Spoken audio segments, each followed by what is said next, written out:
சென்னையிலிருந்து திருப்பதிக்கு செல்லும் ஆந்திர அரசு பேருந்துகளில் ஏழுமலையான் தரிசன சீட்டுகள் வழங்கப்படுவது பொதுமக்களிடம் வரவேற்பை பெற்றுள்ளது. திருப்பதி ஏழுமலையானை தரிசிக்க அனுமதி சீட்டு பெற பக்தர்கள் காத்திருப்பதை தவிர்க்க இணையதளம் மூலம் தரிசன அனுமதி சீட்டு வழங்கப்பட்டு வருகிறது. இதில் ஆவணங்கள் சமர்ப்பிப்பு உள்ளிட்டவற்றால் பக்தர்கள் அவதிப்பட்டு வருகின்றனர்.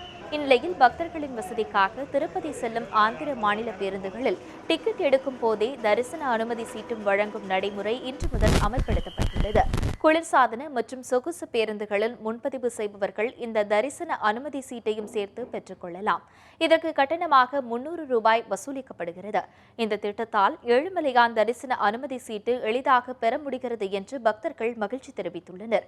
மேலும் இந்த வசதியை தமிழக பேருந்துகளிலும் நடைமுறைப்படுத்த வேண்டும் என்றும் அவர்கள் கோரிக்கை விடுத்துள்ளனர். It become very easy, sir. இப்போ 7 பேர் லீவ் போட்டு வர முடியாது. இது ஒரு ஆள் எடுத்துன்னு போகிறதுக்கு ஈஸியாக இருக்குது. இந்த ஆந்திரா பஸ் இப்போ 300 ரூபாய்க்கு பணம் கட்டி எடுத்தாக்கா அங்கே போனால் குயிக்காக தரிசனம் பண்ணிடலாம். நீ காலையில் 6 மணிக்கு வந்தாக்கா அங்கே 4 மணிக்கெல்லாம் தரிசனம் பண்ணிவிட்டு அன்றைக்கி நைட்டை பெட்டராக திரும்பலாம். இது ரொம்ப நல்லா இருக்குது.